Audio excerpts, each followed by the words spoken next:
What he did was, and there was evidence that actually he'd been looking you up on the internet quite a lot, and he had looked at and copied tweets, 2 tweets particularly, and they were on the dashboard. So you had tweeted exactly what you're saying. Where was the day of rage after the terrorist attacks? All I saw was lighting candles. Can I ask and you the other quickly, one is anger. When a Muslim bombed our kids, we were told not to look back in anger. Yeah. What was the purpose of those tweets? Can I ask you, you know the first message you just read, are you going to put a screenshot up of that on your screen? Because you've just completely took that out of context. What that was after Grenfell happened, far-left organisations had a day of rage planned. They had leaflets calling for a day of rage.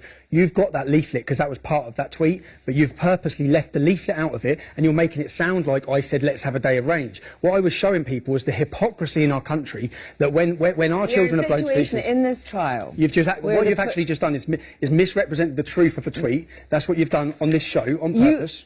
Anger. When a Muslim bombed our kids, we were told not to look back in anger. What was the purpose of that tweet? Because that tweet was on the dashboard of Darren Osborne's van when he attacked. Why are you not sitting here reading? Darren Osborne wrote the reasons why he done this attack. Why are we not talking about the reasons why he done this attack? Shall I tell you one of the reasons why he done the attack? What he wrote. No, he obsessively looked you up online. That's all I'm saying. Okay, all I'm saying is he wrote, terrorists march through our country today. There was an Al-Quds march. Now, the problem I have is that you're the BBC News and you did not report on that. All I'm saying is, do you accept that there is a lot of hate speech about, and you've condemned that from other people, for example, Anjem Choudary, who's now in jail. Do you take any responsibility for that being hate speech? You think that's hate speech? I'm asking. No, do you think that's hate speech? I'm asking you if it's hate speech. No, it's categorically not. It's impossible. You have Muslims in this country, in mosques across this country, calling for the death of homosexuals, calling for the takeover of our country. That's real hate speech. Me saying don't look back in anger, me putting these tweets, is not hate speech in any way. Why do you think that he obsessively looked for you online? Because actually it's the case that you were presenting in a way that encouraged him to take action against people. Absolutely unbelievable that you're saying that. 49 million people watched my videos in that 4-week period. No, excuse me, and 193 million people read my tweets. Yeah. The reason why people were searching for me is because I give them the truth, unlike you.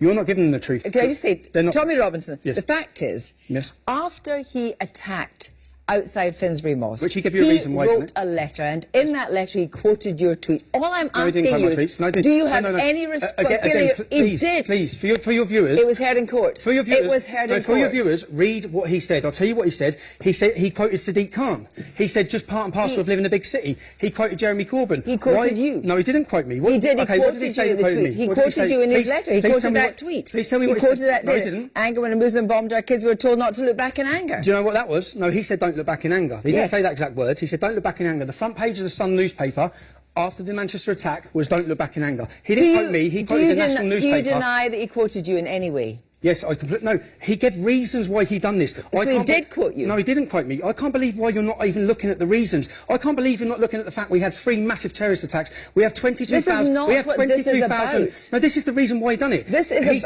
about the rise of right-wing extremism and people being radicalised very quickly online, in court.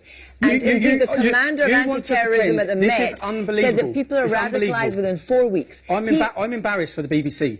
We had 3 terrorist attacks in quick succession, and rather than talk about them as a radicalising factor for why this man reacted, he told you why he reacted. You want to put it on the fact. You want to put it on the fact that I report the truth. Excuse me, can I just say, terrorist attacks are appalling. Nobody is doubting that. All I'm saying is... So you don't think the terrorist attacks had anything to do with the reason why he done this? You think it was because you think it's because I said don't look back in anger? I'm asking that there are contributory factors, and he was radicalised online, and the prosecution and the courts and the police said that he obsessively looked at your looked for you online and quoted your tweets. That's a fact. No, the fact is, his wife said he was radicalised after your BBC documentary. Do you think what's the difference between the hate speech that you produce and the hate speech that Anjem Choudary produces? Why don't you sit the producer of that documentary down here and ask him if he feels it?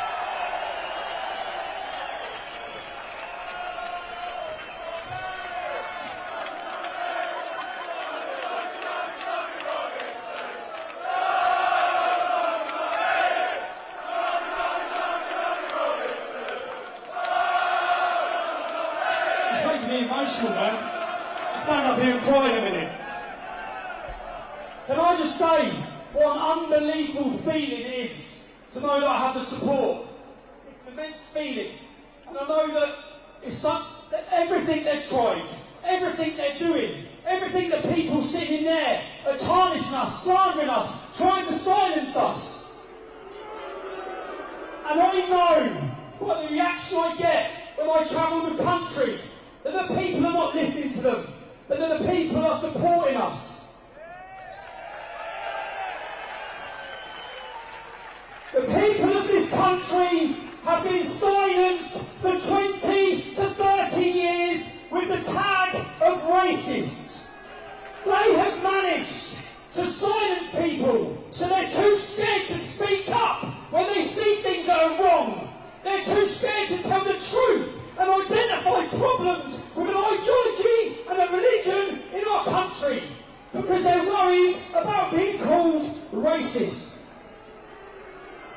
They now realise that that tag is dead. No one cares anymore of being labelled as a racist.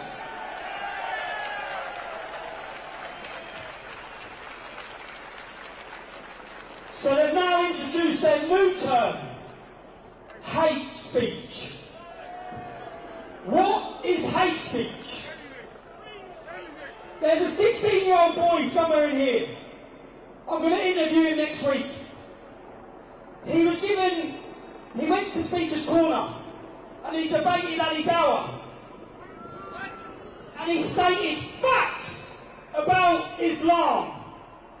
He was visited last week by counter-terrorism officials as part of the Prevent strategy. His mother was in pieces, crying, scared, worried. The justification the police gave for coming and visiting him, they asked him questions. Would you kill for your ideology? He said nothing extreme, nothing wrong and nothing non-factual.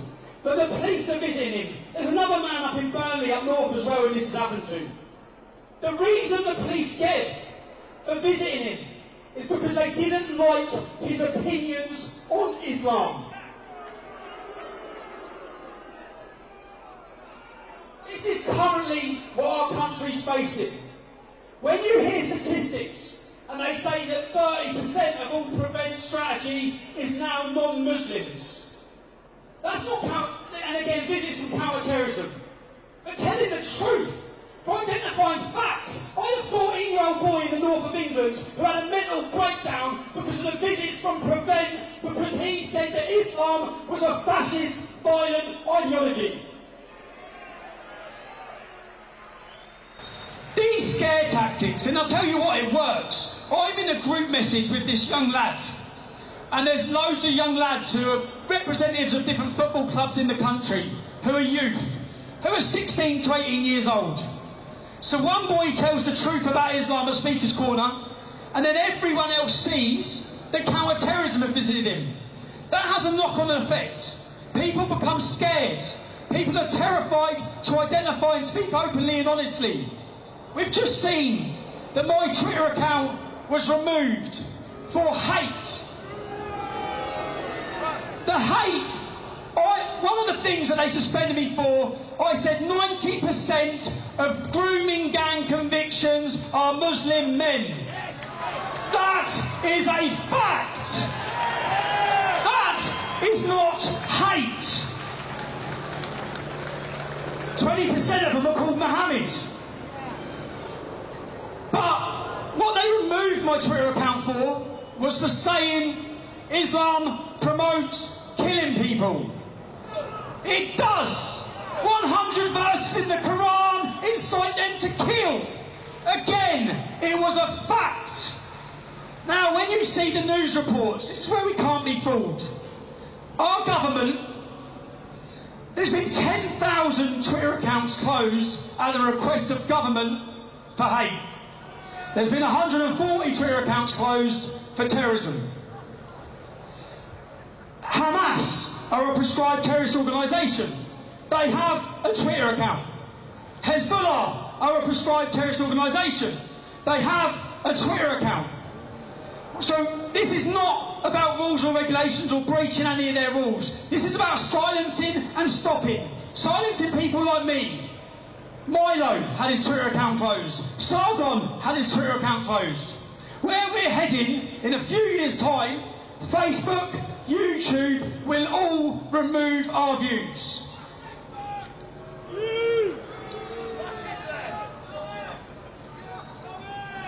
And if we're to do anything about it, and it has to be so, there's a video of Yvette Cooper, a Labour politician. She's sitting down with the CEOs of YouTube talking about why my videos are being promoted. This is government interference with private companies to remove certain people's views, which is fascism. Now, Twitter are a private company, so they can remove you if they want. What I want to do is I'm going to take Twitter to court.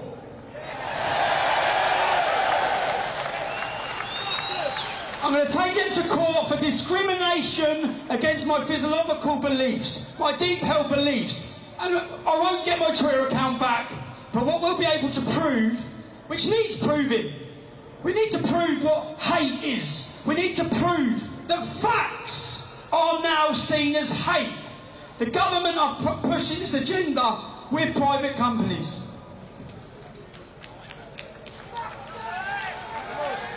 And I'm triggered about my Twitter account still. I deleted my life to concentrate on Twitter.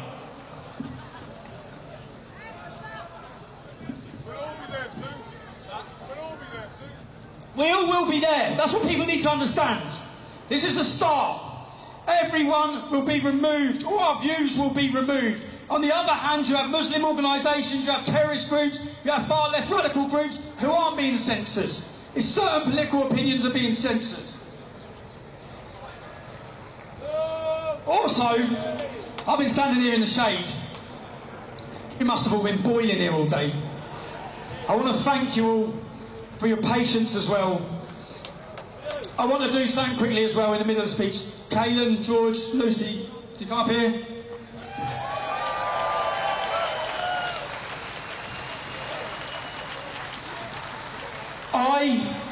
I'll be honest, you see all this, you see the organisation for all this, the videos.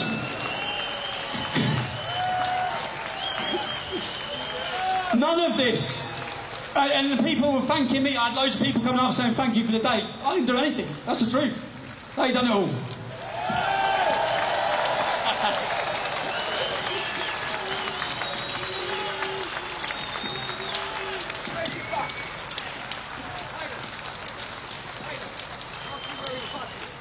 We have, for years, the media. Is the mainstream media here? The great thing is no one trusts them. No one's reading them, no one's listening to them. Who watches the news? People are now searching for their alternative media. And that's what we want to do. And with the team, we want to bring people real stories. I've got a story that's going to be coming out hopefully next week. 3 young boys were run over. I'm going to get emotional.